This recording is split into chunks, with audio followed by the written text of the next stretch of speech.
All right, guys. Well, thank you very much. We're very, very lucky today to have what I consider to be one of the best, if not the best, leader in American tennis in my lifetime. And I don't say that just from my own opinion, but Katrina Adams is the only USTA president to serve two terms, and terms that made people like myself and organizations all throughout the country feel heard and represented.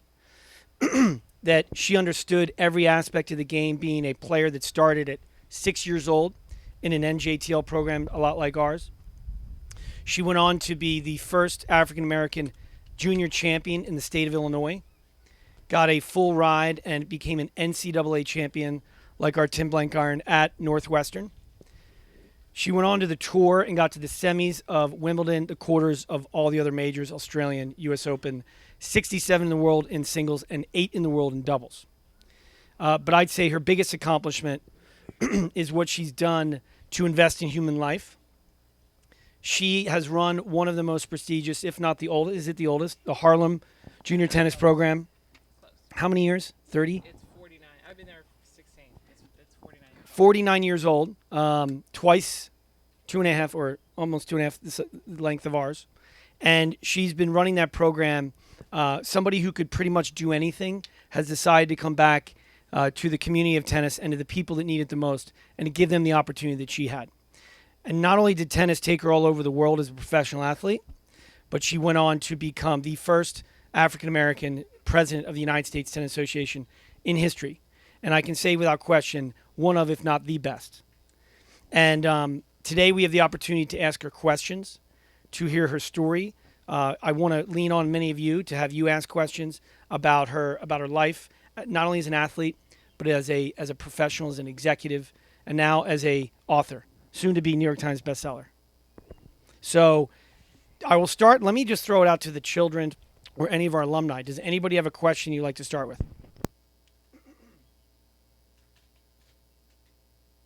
All right, so guess what? I'm going to start talking then. And then that'll start to get you out. First of all, Ryan, thank you and Inspiring Children's Foundation and everyone here for coming out and for having me. You know, I came out here, I think, 2 or 3 years ago for the first time. I've known Ryan probably 10 years or so, and seeing him at various events, maybe the US Open or Hall of Fame event, and have learned about this organization for many years. He would always bring Team Brian to these events, and I got to see them in their navy blue jackets always representing you guys. And the more I got to know about this organization and really understood how it was run, I was like, I got to come see here. I've got to come. I need to see what you're talking about. And no one does it like Ryan and his team when it comes to really putting the onus on you, the kids, to be your leaders at a very young age. And being the leaders that you've become by being accountable for actions, taking responsibility, having specific roles and responsibilities that you have to accomplish to stay in the program. You know, tennis is one element of it, but it's really all the other things that you all are doing, the life skills that you're learning and the mindfulness that you are attaining on a daily basis by being here and representing not only Ryan and the organization, but really your community. Because I know many of you have very different backgrounds, some challenging backgrounds, and that this program has really saved you in a sense, or saved your families in a sense. And that is critical. I grew up on the west side of Chicago, which is, I don't want to say the hood. We always say we had a nice block. But it was, you know, I lived in between on one end of the block or the other side of the street were, I don't know if they have them out here, but the Disciples, and on the other end of the other block were Vice Lords, and these are gangs. And then around the corner we had the Latin Kings. And so that's the environment that I had to deal with once I left my block every single day, which is why my dad drove me to and from school every day. I was very fortunate. But, you know, my brothers grew up in that environment. And you have to make choices. It's the choices that you make that determine where you go in life. And sometimes we may go left when we should go straight. Sometimes we may go right when we should keep straight. Or you're looking straight ahead and know you got to go right or left. and that's okay. But we learn from those I call losses if it's a bad turn. And that's what you're learning here in this organization. And so I'm just proud to be here to be able to hear your stories, share a little bit about my story with you, and and talk a little bit about the book, Own the Arena. And when you talk about owning the arena, so not only was she president of the USTA, but in charge of, is it president or chair of the U.S. Open? So how does somebody go from starting tennis at 6? A lot of players finish the game and that's it. Like, you went to the highest levels of the game as an athlete, but also as an entrepreneur and executive. So did you have mentors? When looking back, how did you become president of the USTA from being just a junior tennis player in Illinois? Yeah, when I got in the sport, it wasn't like you guys have today. I didn't have Tennis Channel where I could watch tennis 24/7 and really knew where tennis could take me. I had no idea. I started in the summer of 75, and I actually saw Arthur Ashe beating Jimmy Connors on a 12-inch black and white TV with an antenna, so it was a little staticky, winning Wimbledon. And I just started playing tennis that summer. I was like, wow, you can do this on TV? Wow, that's pretty cool. But it was the people that I had that got me into the sport.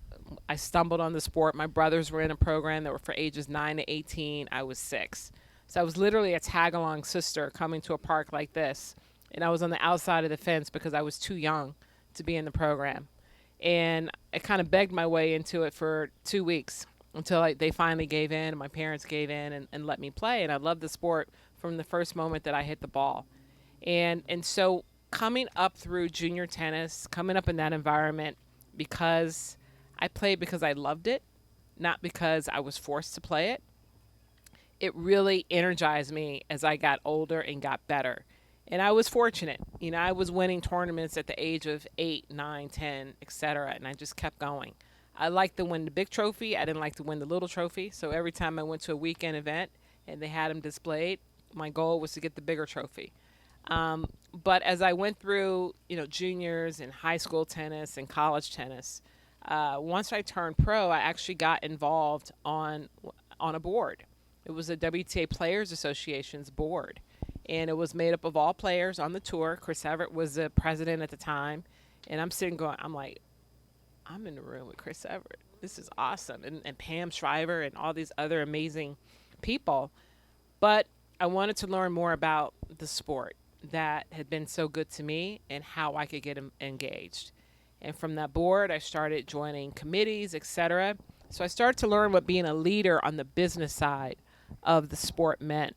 Still had no idea that I ever wanted to be the USTA president, but from playing on the tour for 12 years, all the people that I got to meet, the networking that I did, and when I retired, I was actually a national coach for the USTA. I don't know if you remember that. So I went from the tour to start working with the best juniors in the country that were ultimately going to be on the tour. So, I had a chance to work with Andy Roddick and Robbie Ginepri and Brian Vahaley, Brian Baker, Carly Gullickson, Ashley Harker-Road, all these people that ultimately went pro. And Andy was the one that got the Grand Slam and #1 player in the world. Not because of me. I just had a chance to be on the court with him a couple times. But when I stopped coaching, I had to figure out what I wanted to do. And I commentated for a few years, but while I was commentating and hearing questions being asked or looking at how our game was growing or being stagnant, I said, what can I do? I got involved on the USTA board. And so once I got involved on the board as an elite athlete, the USTA is a national governing body of tennis. And the USOC, the U.S. Olympic Committee, or now USOPC, has a mandate that the NGBs have to have a certain percentage of elite athletes on their boards. They wanted players to have input into how the sport was being managed. And so if you were within 10 years of retirement, you were considered an elite athlete. So I joined the board in 2005. I retired in 1999. And so I had 4 years left of that eligibility. Served on the board for 2 terms there and really got to understand that this was the organization that really gave me an opportunity. Why? because many of the programs that I grew up in, whether it was an NJTL or a Chicago District Tennis Association, were funded at some point by the USTA. Or I played on a USTA national team where that summer I got to go and play all the national tournaments. If I wasn't on that national team, there was no way I could afford to play these tournaments. My parents were teachers, and I had, there were three of us. So they didn't make the kind of salary that was needed to really support me. So I got a lot of support from the USTA. And so I realized that the USA wasn't just the US Open. It wasn't just the USTA ranking. It wasn't just the USTA tournament. They were really developing the players and putting their resources back into the grassroots of tennis to develop the next champions. And I was one of those. So I wanted to be a part of that, to give back along the way. And once I was on the board, I was losing my elite athlete status. Then I had to go and apply with all the other I call real professionals, all the people with the business degrees and lawyers and accountants and, marketing, et cetera, who were applying to be on the board. And I got reelected in that category, which is called a director at large. So it was in that moment I realized that I added value and that people thought that I was worth being a part of this bigger organization. And I started to look at it differently, and started to look at it more from a leadership perspective to say, I can do this. I think this is the path that I want to go. And I'll never forget the USTA Intermountain meeting. You were in another country, Asia or something, and you flew like 18 hours the day before, got there at midnight, and then woke up the next day for 7 a.m. for breakfast with all of the leaders. Was that in Denver? It was in Denver, and you're the president, so she comes into these meetings and is only supposed to be there for 1 hour and then leave. That's what most presidents do. But she went to every meeting that day and then every meeting the next day, and I was just like, okay, it all makes sense now, right? Because, obviously your parents are teachers, so that's a huge advantage to get you in the academic focus, but you can't get into Northwestern. People don't get into Northwestern. Top pro, it just showed me it wasn't just this built-in talent that people think you just have it, but you have a work ethic that I saw, at least, that I was like, okay. And then 6 months later, you became the first president ever in the history of the organization to do 2 terms. And to me, it took those extra inches. Where did you learn to have that kind of work ethic where you put in that extra effort? Who taught you that? When did the coin drop for you? Because I don't think we're all built that way. Yeah, I think I was fortunate. I came from a 2-parent home who, really instilled in us hard work. Do the best, be the best that you can, and not so much for excellence, but just be the best that you can be. And so it wasn't a lot of pressure there. So it was really on us individually and just on me. My mom always said when I was like a toddler that I'd been here before. She goes, "You've been here before. I don't know where you came from because you're bossy." I was bossy, so I was always running things, and my brother can attest to that.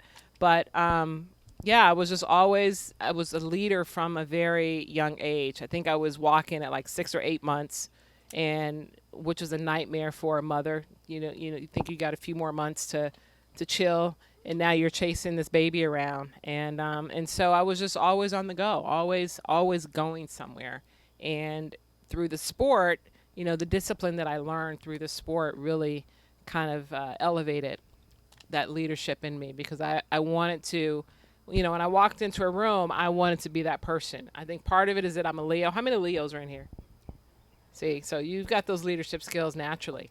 You want to be the focal point of the conversation or of the room, and I think it just kind of went from there. So, what were the most, looking back at their age, what were the biggest challenges that you faced as an athlete and as just a teenager? Yeah, tennis was everything to me, so that was just my focus. I went to school, came home, got a snack, I went to practice, came home, had dinner, did my homework, went to sleep, and did it over and over and over again. My neighborhood, I didn't have a lot of kids of my age in my neighborhood. They were either a little bit older or just a little bit younger. So there were just a handful of us that I kind of, were friends with. And so my friends were tennis. So I looked forward to going to see my friends every day, no matter if I was playing, I played at 3 or 4 different clubs, as I developed because I needed a little bit more pushing from certain levels of players. But I would say, I talk about this title, getting ahead, making a difference, and succeeding as the only one. And so for me, the only one means in this context was being either the only woman in a room of men in a board meeting. I was on a Zoom call this morning with 9 other men and just me. And then, or being the only black girl or the only person of color. And so the challenge was when I started playing tennis, I didn't know tennis wasn't a black sport. My program was black. My coaches were black for the summer. The next winter, the program that I went to was all black. The next summer, the program was all black. The first tournament I played was the ATA Nationals, which was all black. So I didn't know it was what they call a white sport, right? So I was like, and this is in the 70s, so you can understand there's one side or the other. But so when I started playing CDTA tournaments, nobody else looked like me because I was playing all the kids from the suburbs. And I walk in, I'm going, where's everybody? I was like, okay, this is a little strange. All right, it's okay. And, I had to figure it out. And my coaches, my parents were like, I wasn't taught to be different because my parents, we had friends, Caucasian friends that we grew up with their kids. We'd have dinners or picnics or barbecues at people's homes. And so it wasn't unusual for me, but coming from the sport that I saw. So I would say the challenge was figuring out how to navigate that now because everything is different and understanding how to overcome that or just blend in. And I did a very good job of just blending in because I was likable. I was fun. I immediately got friends and, we're doing sleepovers. So that was the easy part for me as a kid as far as the challenges. But I never really looked at anything as being a challenge, more so just an obstacle that I had to figure out how to either get over or around. And, if you're going around, that means you're cheating. So you have to figure out how to get over it to really understand what your strengths are. Anybody else have a question right now? We have a cordless mic here. Why don't you grab that? Or just here. Why don't you just come right there? I wanted to ask you if you could quickly speak a little about the idea of courage and Courage. the role it's played in your life. Obviously, you've broken so many barriers and you're paving the way for so many people.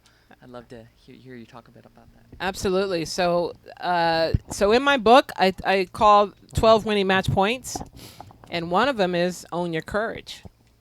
Because I didn't pay him for that. It was awesome. I think the courage is really believing in yourself and understanding that you can accomplish anything that you put your mind to. And you can overcome anything. And there are going to be challenges along the way, but you have to have the courage to kind of step outside of that box, outside of the boundaries that may be a comfort zone for you. And those are things that I think I've done my entire life. I've always had the courage to do something different. I had the courage to stand up against this person or stand up against that person and not be bullied. Not that I was a bully, but because I wasn't. But I was just confident, and that was the courage that I had to put one foot in front of the other. And even if I got knocked back down, I kept getting up and putting one foot in front of the other because I had a mission or a goal or something that I wanted to accomplish. And that's something that everybody here, in particular all the kids, you all have the courage. And every day you do something courageous and you may not even know it. Whether it's walking down the street in your neighborhood or just coming to play a sport that your friends may think is silly, that's the courage that you have because you know that you want something bigger and better for yourselves. The courage to take those tests to the college admittance programs. That's, you have to have the courage to do that. And if you don't get in the school that you want, you still have to have the courage to apply for somewhere else. And you keep putting that forward because that's the energy and the positive energy that each of us has that will definitely help us accomplish anything that we want. So I'm going to go back to your last question too, or your last comments. Obviously, with the unfortunate situation that's happened with George Floyd. Black Lives Matter movement has revolutionized a lot of what people, from the mainstream perspective, what unconscious bias look like, what institutional racism looks like. Did you experience a lot of that, and how did you deal with it then? And how do you see your role and tennis's role in helping solve for that? Yeah, I mean it's a new day in America. Particularly with the verdict that we got this week. But did I experience it? Probably not. But did my brothers experience it or my father experience it? Absolutely. Being a black man in America has always been tough. And you can see today the only reason nothing has really changed. The only thing that's changed is access of a phone that does video. But what we've witnessed in the last year has been going on since the beginning of time. And now other people outside of the black community are now aware of these tragedies and the injustices that we have witnessed. And now everyone is speaking up and recognizing that this is wrong. And so for me, I never experienced it. My dad, when I got to the point when I was traveling to tournaments all around the nation, most of my peers, their mothers were out there on the road with them, but they consciously decided that he was going to travel with me and then my mom was going to stay home with the boys. Really because he knew the challenges in the world of tennis then and the places that we were going, that he could protect me. And so I'm certain that there were times when it was uncomfortable for him, but I never felt uncomfortable because he blocked all of that. And so I'm very fortunate, but not a lot of people can say that. And he would have the unconscious biases of, and I write this in the book. There was a parent that always wondered how we could get to every tournament or every sectional tournament or every national tournament, whatever. And so the guy said, Jim, how is it that you're able to get to these tournaments? And so my dad paused and he knew where he was coming from. He says, well, sometimes I drive and sometimes I fly.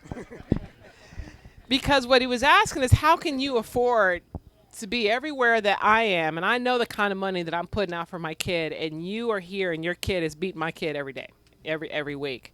And so those are the things that, those are the unconscious biases that are there that he, was apt to know and recognize and to block me from being in those situations.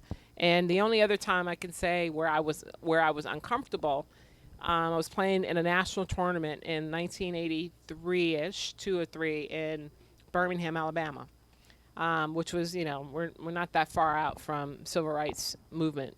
And it's a country club, so there's no black members. The only black people that are there are the people that work there. And my mom was like, she's not playing that tournament. And I'm like, and I didn't know I didn't know why. I was like, of course I'm going to play. I got in. What do you mean I'm not playing? And so they literally had to talk about it and make a decision that I was going to go. And I remember my parents are from Mississippi. Oxford, Mississippi is where my dad's from. So we drove down. Who's from Oxford? Ole Miss? Oxford, but I graduated. I'm from DeSoto. Okay. All right. Yeah, they went to Russ College in Holly Springs. And so we went by his parents' house, stayed there for a couple of days before we continued to drive over to Birmingham. And I found out later, he went to consult with his parents as to if we should go or not. And his parents said, absolutely, because this is the moment that you can change things. And so we went. Again, I'm oblivious. I'm 12. And we walk into and I got my racket bag on my back, bopping in or whatever, and my dad is just walking tall and we're walking straight. And he said before, he said, "No, listen, when we get here, let's just go straight to the tournament desk. Let's not go to the bathroom or anything. Let's go straight to the tournament desk. We're gonna check in and whatever, just as calm, because I didn't understand."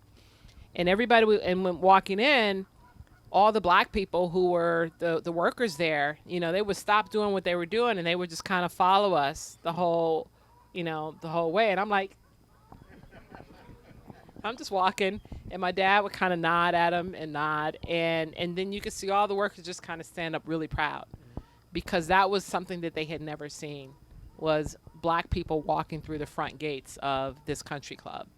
And so hopefully just my attendance and participation in that tournament had a statement for the club, and I don't know what happened after that, but that was the courage of going against the system, really. But I was a national player. I was an invited guest, and we're from Chicago, so we're going in, and so that was the only other time that I could say that I was uncomfortable. It was a very young age, but I didn't forget it because it was very significant. We really don't believe in I definitely don't. I don't know, can't speak for everybody, but our organization does not believe in results mindset. So I don't even, my boy Alejandro won the national championship 2 summers ago. I didn't even know till 2 months later. Because they know I only want to hear, did you have a good attitude? Did you fight? Did you let go of negativity? Were you honest? Did you give your best? Period. But did you win that one? No. Because I remember when Team Agassi came in Vegas, and I had the pleasure of seeing how Andre's effect and his program, and Tim Blankheimer is here, how it had effect in this community. And sadly enough, just 20 years ago, tennis was an all-white sport in Las Vegas. And when Team Agassi rolled up, I watched it, and I heard the parents talking. And it's just a sad statement on humanity to hear what they were saying. But when Asia started taking care of business, that all changed. They're like, can you be my doubles partner? Can you be my doubles partner? And I've watched Tim, who's here, who really pioneered that with Agassi, change our community. Because that program on 2 courts right down the street exploded, and that motivated me to start this. And I've watched how now it's the complete opposite. Yeah. The country club is not where you're going to get your best self. It's straight out of Lorenzi, or Darling Tennis Center, which is a public park. Public facilities are now part of that conversation. People like you paved the way for that. So any other questions from you? Oh, Mama Seipert had her hands. So this is, just to understand how famous your son is, this is Slick Rick's mom. Slick Rick. So, and Matthew's mom, but she knows Slick Rick first. Matthew's got to get FaceTime with Matthew. Where's Matthew? Matthew's Hey, right there. Matthew. And Micah. Okay. Where's Micah? Hey, So those are 3. All right. So Slick Rick is one of the youngest in history. First, Trent was the youngest USTA committee member in history. Then it was Slick Rick. And now Cheryl is. We can thank Katrina for Slick Rick and Cheryl. But Mama Seipert, what's your question?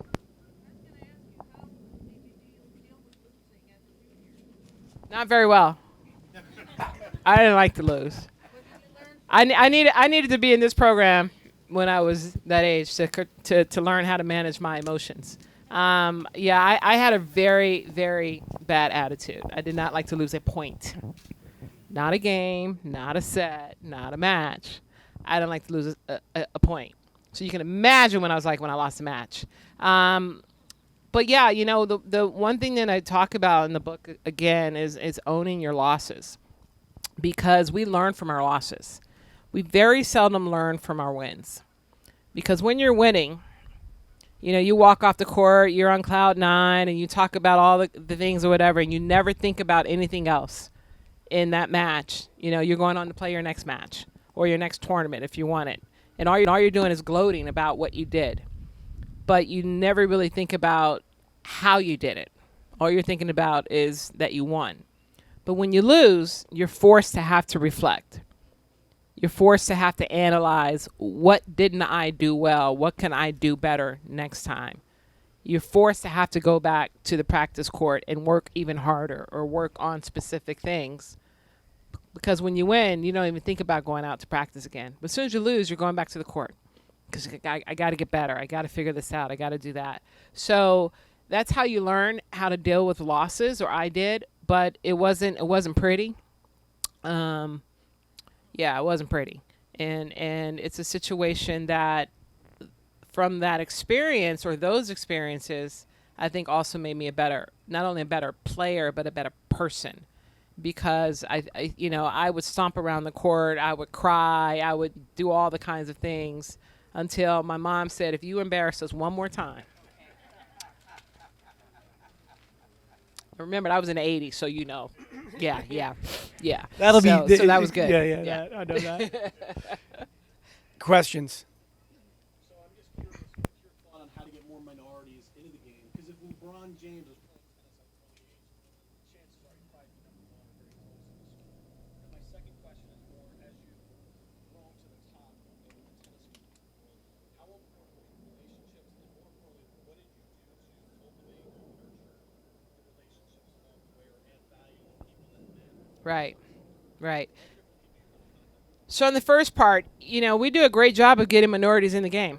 I mean, just look at this program right here, right? And it's a lot of talented kids. We get them in the game, and we obviously are keeping our girls in the game because they're ruling the world right now, and they have been in tennis for, since Venus and Serena. And Venus and Serena obviously attracted a whole nother generation of players, including Sloane and Madison, and now they've attracted a whole nother generation of Coco, et cetera. So on the girls' side, it's easy. You know why? We're the largest women's sport professionally globally, where there are opportunities. We also get 6 scholarships in college. So there's a school for every girl that wants to play college tennis, and we can keep those players in our sport because they have something to aspire for, right? That they want to attain. We get our boys in the sport, but they see commercials of LeBron and Steph Curry and KD and Russell Wilson and Mahomes and all these other cats that are making goo-gobs of money. They're not really going to do that in tennis. Tennis is individual, right? And we only get 3 scholarships in college. Is it 3 for the men? 2.5.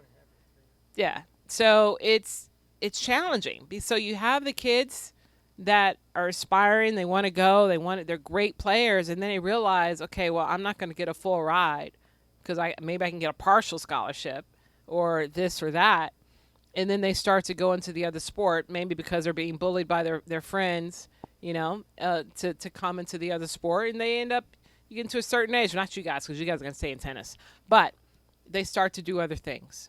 And so it is challenging. I mean, unless you're in this kind of environment where you're really being pushed and honed and nurtured to go every step of the way, but not everybody really has that opportunity. So it's challenging for our black boys to go to the next level. We have Francis Tiafoe.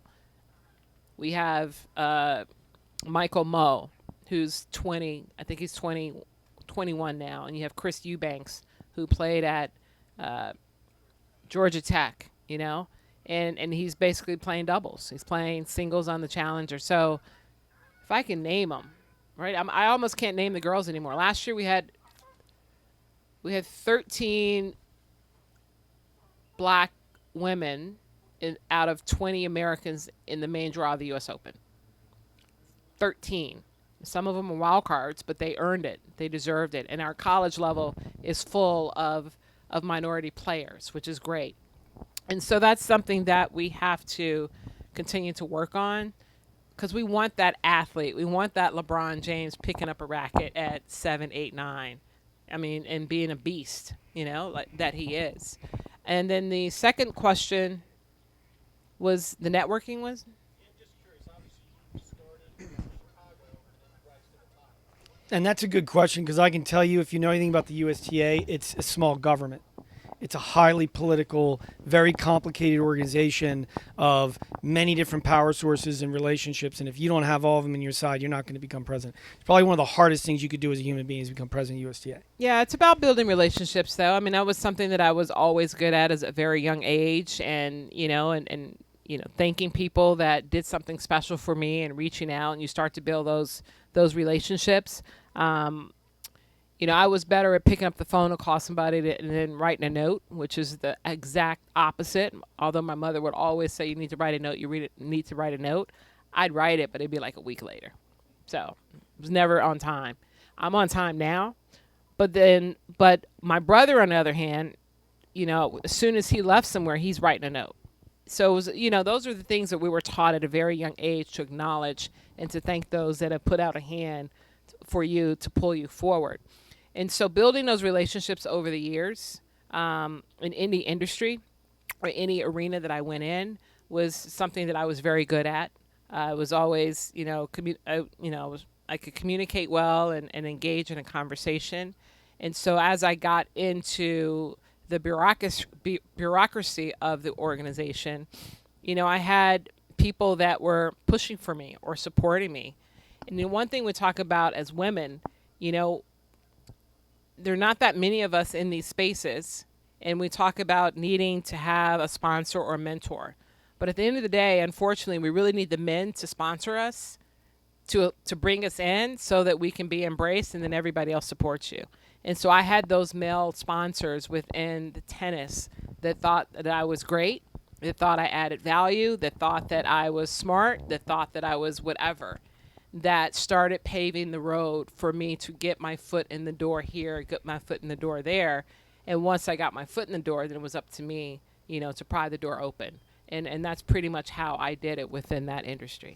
I'm sure there were many, many men, but who were those men, just out of curiosity? Who really championed? Yeah, so Alan Schwartz, he's a former, he's past president of the USTA, but I grew up in one of his clubs. So Alan Schwartz owned Midtown tennis clubs, and there were several of them around the country. I think about 8 or 9 around the country, but his main one, his flagship, was in Chicago, where I think I started playing when I was 7 or 8 on a weekend program, et cetera. And then he would offer me court time, as I was a young kid, that I could come on off hours, like 6 o'clock on a Sunday evening or 7 a.m. or whatever, to get court time.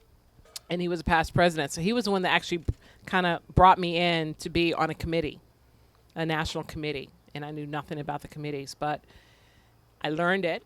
And once I got in that environment and you start to meet all these other amazing volunteers who are there for no reason but to help grow our sport, I was like, oh, you guys are cool. This is actually a pretty cool place to be. And then further along with John Vigozin, who was also a past president. He's from Chicago. He went to Northwestern, so you know how that alumni, can be. And he was always there and pulling me along the way as well.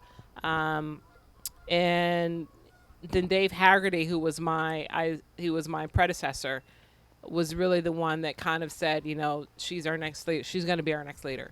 And so when he was a president, I was the first vice president, and that was the support I got. Of course, I've got support from a lot of women along the way, but you really kind of needed the door. I needed the door open by these men. And what's interesting, Dave Haggerty got Trent his first national committee position, and then you helped get Slick Rick and Cheryl their first national committee position. So, and something you said about young men in the sport, my boy Alejandro called me one time in particular and was just, wanted to quit. And we've had many conversations, and anybody, in my opinion, that played tennis long enough, you're going to want to quit. Hence, no quit. But in this case, it was pretty strong. And he's like, and when we got down to the bottom of it, it was his boys trying to punk him that I won't use the words, but blah, blah, blah for playing tennis. Right. Now, I just said, well, let's just hold on a year because he was a junior, needed a post-grad year. And for you boys out there, Hondo, 8 in the country, full ride to Dartmouth. Thanks for coming. Hopefully you contact those cats and be like, what's up? But, there is that kind of like making fun of you for being your best, making fun of you for playing tennis, making fun of you for getting good grades. You obviously were academically strong because you can't get into Northwestern. I mean, that's top 1% in the world. Did you have a strong emphasis on your academics with your tennis? Yes and no. So my parents were teachers, so I didn't have a choice academically. My brother was like valedictorian, and I was like, okay, I'm gonna be valedictorian. So I was like trying to outshine him. I didn't get there, but I was third in class versus first. It's okay. But I would say with my tennis, it was different because I was such a great athlete and I was so talented that I relied on that at all times. I hated to run. I hated to skip rope. I hated to do anything that was not just being on the court playing. So I always had excuses when it was time to do running at the end of the class that I had, oh, I got to go. Oh, I got to go to the bathroom. Oh, I got to do this. And then the coaches started to figure out what was happening. And then we started doing running like in the middle of the class. Not at the beginning so you could show up late, right? So it was like in the middle, and I was like, okay, I got to find another way. So I was trying to scheme all the time. But I would say, as I got older and I realized that I was I was a national champion in doubles at probably 11. And I was winning doubles championships every year. And once I realized this was kind of the track that I wanted to go, not understanding what professional tennis was, I just knew I wanted to be the best every time I walked on the court. So that forced me to have a little more discipline within my training. Every day I wanted to accomplish something on the court. So whether it was just improving my footwork, if it was just improving my forehand or my backhand or a stroke, I started to be a little more goal oriented when I went out on the court. And then when I became professional, I totally understood that. So the discipline really, I turned pro at 19. So, technically you're still a baby. So it was really about 20, 21 when I really said, okay, this is my profession and my career. I got to get with it. And that's when I would say the real discipline came. And I wish I had it a lot earlier. I might have had a Grand Slam under my belt if I'd done that earlier. But it's, you know yourselves, and I think you have the guidance. You have a lot better guidance than I did on the trajectory of the sport. But the most important thing is really understanding the trajectory of your self-worth. And that's what this program offers, is teaching you your self-worth and teaching you how to be committed and dedicated so that you can be your best selves. And the tennis part just kind of comes along behind it. One metric we have for success is I just hope, especially with our internship program, that by the time they leave, they have a moment where they have tears of joy, where like their hard work or their circumstances in their life, they've gotten better as a human, they've healed, whatever it may be, they just tear up out of joy. What's the most meaningful moment like that for you in your career through tennis, where you were just like, oh my gosh, I'm so grateful for all that's taken place, or any single situation? Yeah, I trying to go back to junior days. I think any time that I accomplished a milestone, I was too bravo to kind of show that emotion or to say it. Didn't mean I didn't feel it, but I always felt like I had to be the tough one, and that I was like, cool with everything. I don't know why, but I could be by myself and then kind of have those moments, right? But in public, you would never see me cry. That wasn't going to happen until I got older, because things you really start to understand the depths of the emotion or the hard work that you put into it and the sacrifices that were made either by myself, my parents, my family, somebody.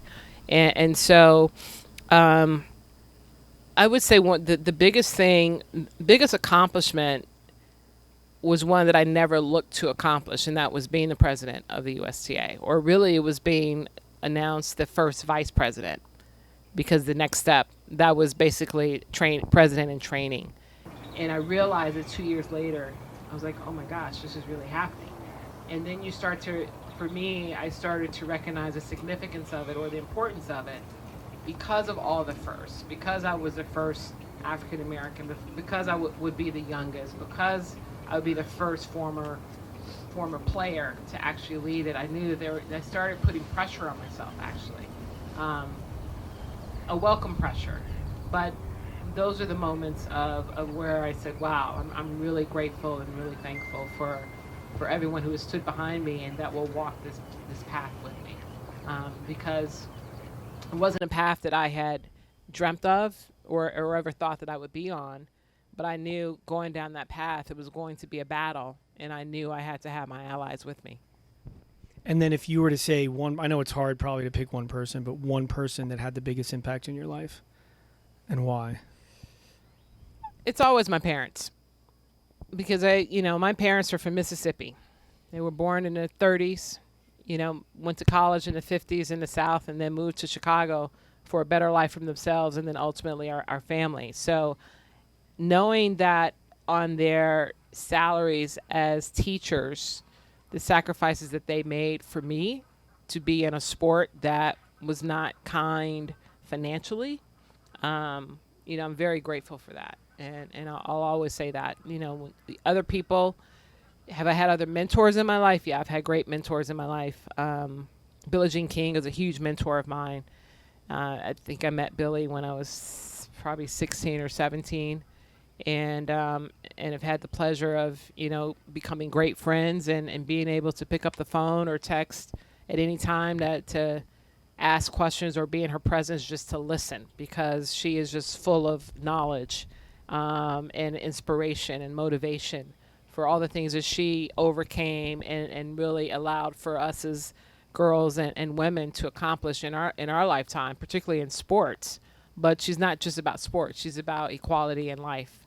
And so anytime that I'm in her presence or have an opportunity to speak to her, I'm very grateful.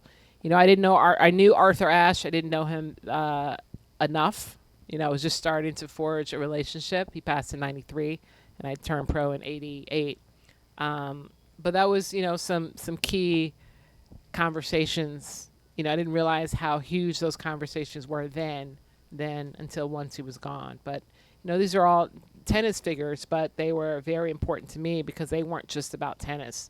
They were more about life and equality and understanding the challenges or the obstacles that I would face going forward.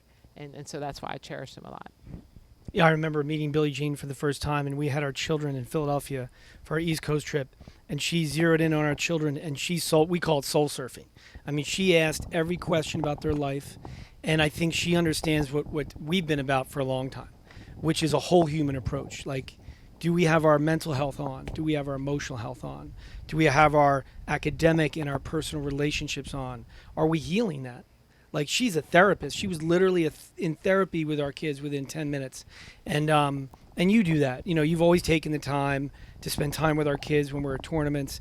And, geez, I'm sorry, because I know how difficult it is. Everyone's coming at you. But you've always taken the time because I think you probably see you in them. And, thank you for the work that you've done. I'm going to leave a few questions for one or two if anybody else has a question before we go. Slick Rick, here, come on up here, Slick Rick. What committee are you on, Slick Rick? USTA National Awards Committee. Nice. Thanks. So question. You seem like extremely motivated person, very admirable. What would you say those days where you do feel unmotivated and you really don't want to get up and you really don't want to do it? What is that thing that motivates you to keep going? And then what would you say would be maybe a low point in your life where you felt like quitting and wanting to give up, and what pulled you out of that? Very good question. Very deep. Woo!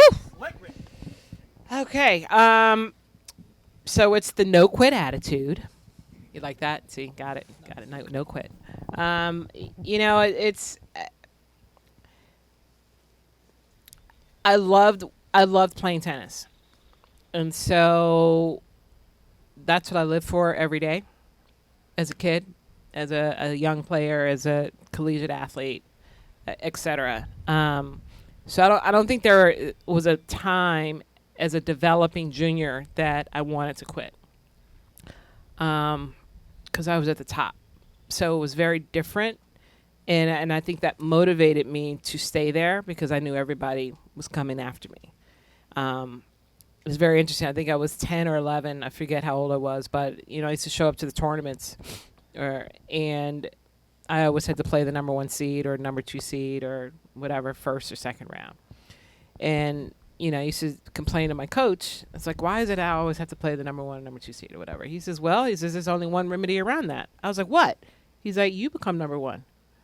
I was like, oh, I like that. Okay.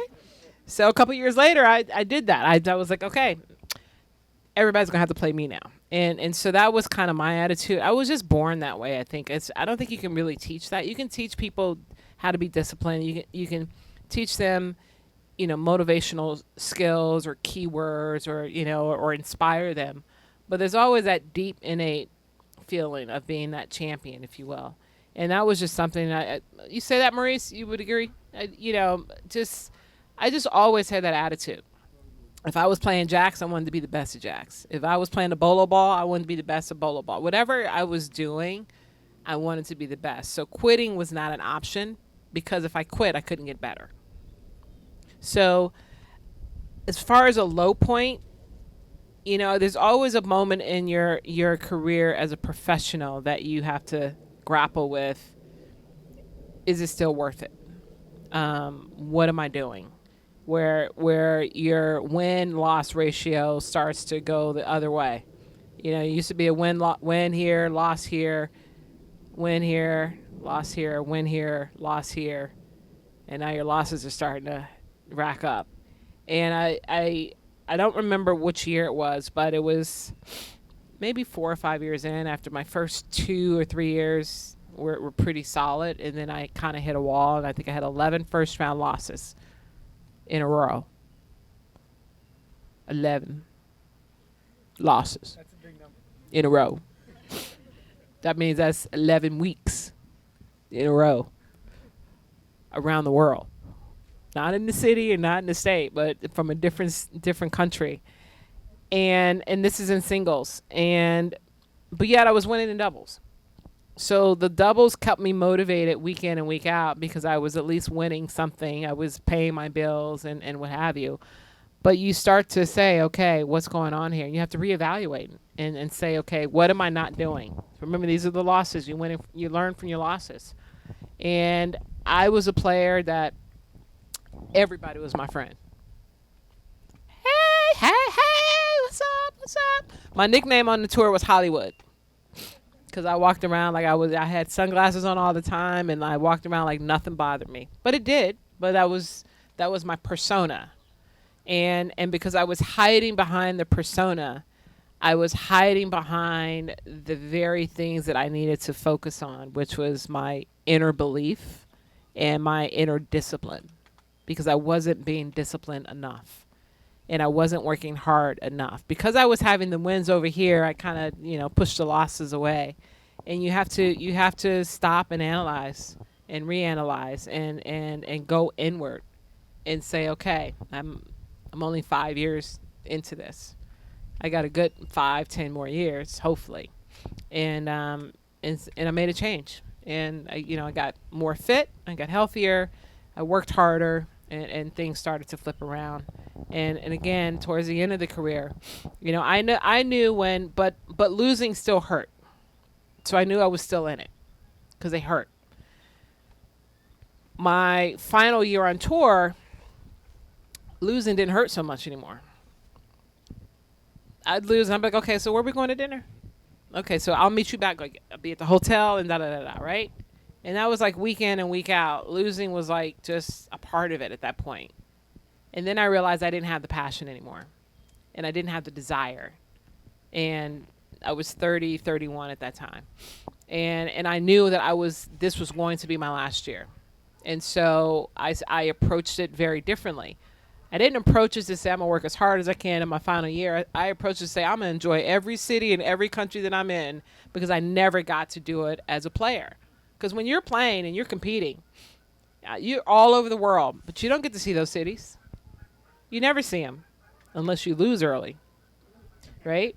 Because then you got time to go sightseeing, all that stuff. But I wasn't doing that. I remember telling a friend, and Paris is one of the most beautiful cities in the world, and it took me 7 years just to see all of the major monuments in Paris because I was always in a tournament to late in the second week, and I was rushing to get to the grass courts in England. And if I had a morning before my flight, I'd go to the Louvre, or I'd go to d'Orsay. These are the museums. Or I'd go to the Eiffel Tower. Every year I picked a landmark that I could go to. And I remember it took me 7 years just to see all the major ones and not all the other little ones. But that was a good sign because I meant I was in the tournament long enough. But then I was like, I'm out. I was like, oh, let me see what I haven't seen here. Okay, I'm going to stick around for a couple more days before I head off to the next tournament. And so that's when you kind of realize that I realized that I was hanging up my cleats. So before we end, I want to acknowledge that young woman over there, Lily Chu, was our first ever supporter before we were even a nonprofit. So let's hear it for Lily. And then next to her is Dr. Delat, whose children played tennis, nephews played tennis, and he's been president of the USTA Nevada for 6 years or 5 years now. So thank you, doctor, for coming. If somebody's got a burning question that they really want to ask, we'll ask one more question. But otherwise, I think we want to wrap it up.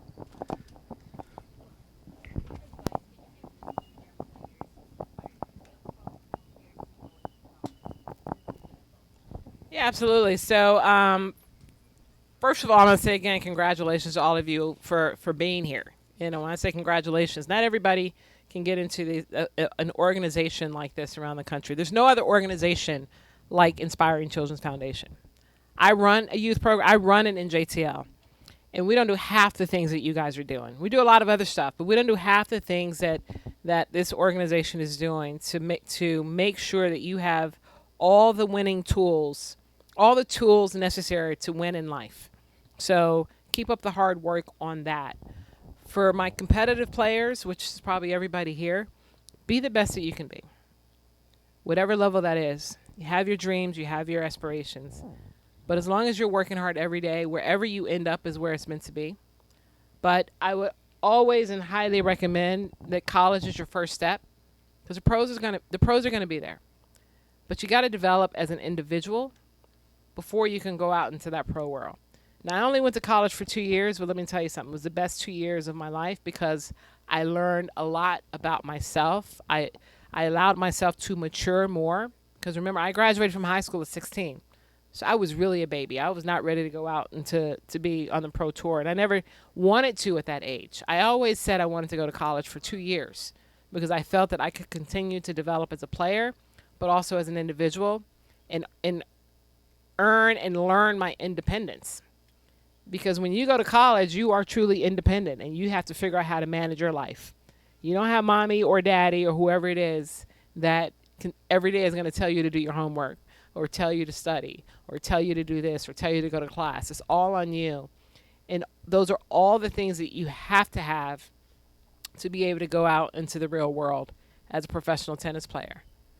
You become your own CEO as a professional tennis player. You are your own boss because you are the one that's making the money. You're paying your coach. You're paying your trainer or whoever else. They actually ultimately work for you. You don't work for them.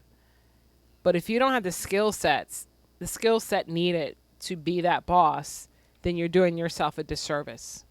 And then you're allowing yourself to be taken advantage of. Because if you're really that good and you've got an agent that's out there with you, then they control your life. And you don't really control it.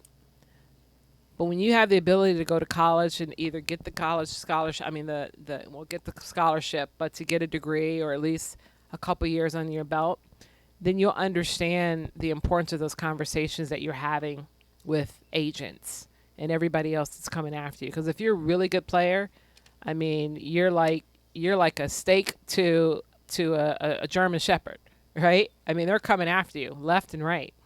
And you have to know how to deal with that. And we talk about our younger players and some of the mishaps that they've had in their lives because they didn't have balance. Like Venus and Serena had balance. They kept going to school. They played a limited amount of tournaments as they were on tour. And everybody used to say, oh, they need to focus on their tennis. They need to do this. They need to do that. They were busy building their empire, right? Because when they hang up the rackets, they don't ever have to worry about anything in life. They have their own businesses, not business, but businesses, their own empire that they built throughout their career. And then you have other players that came on at the same age at 14, that lost their way because they never spoke for themselves and they were always told what to do and they didn't know how to do anything else but play. So stay focused on the education part, because you're going to need something to fall back on after tennis. I did. I still do. I have this because I have this. And that's what you have to focus on. So hopefully that answered your question, and hopefully that inspired and is inspiring to the children here. And before we end, I want to thank Tim Blankiron, Tammy. And the Team Brian program now has 8 number 1 players. One of them was number 1 in every age division. 4 right now. that are number one in the country, and over 50 that reach top 25 in the country. And a lot of that has to do with Tim and Carl and all the coaches. Nothing to do with me, I can tell you that right now. And Bob and Mike Bryan, and so a huge thank you to him. And then the Jewel Never Broken program has really added a lot. It's taken what we've always done, which is the emotional mental health, and put a name on it and added a festival to it and made it cool. Because, when we grew up, it wasn't really cool to work on your inner self and your mind. It wasn't even done. So these guys have a huge advantage there. And then I want to start bringing up James McGee. Why don't you come up? We've got these awards and these grants. The USTA Foundation, were you head of that too? I was head of it. I was On the board. Has partnered with us to give a couple player grants. So we want to announce the 2020 winners, which we couldn't do because of COVID. And then we want to announce the 2021 winners. And these grants for Team Bryan players are just a little help for the cost that you have for private lessons or whatever it may be. But it's really a sign of a congratulations. I always say first and foremost to the parents, because parents make it possible. I've never seen an extraordinary human without some extraordinary investment in a grandparent or a parent or uncles. Those parent figures are huge. And then a congratulations to you as well. So McGee, and who's going to help you with this? Andre Alcantara. Andre, you just took down a level 3 national, right? So Andre just did doubles, or was this doubles? Come on up here. Why don't you hand out these checks, and then when we're done, do you mind taking a picture with each of them? All right. All right. So we're going to get started. Andre, if you want to hold these here. We're going to get started. The first check is for Alison Hernandez. So if Alison wants to come up here, and we'll give her a round of applause. If we could have a photo as well. Where's Zion? We'll just bring everybody up and then we'll take photos after. Okay. Second person, Roberto Hernandez.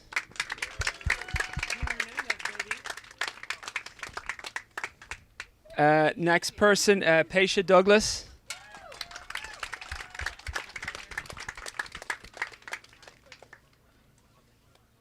Just want to see who's next. Xavier Calvello.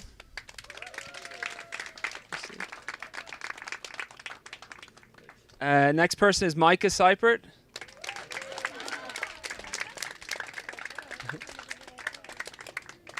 Next person is John Gamble. Where's John? There's. Next one is Cole Brashear. Next person is Jessica Bernales. And the final one is Andre Alcantara.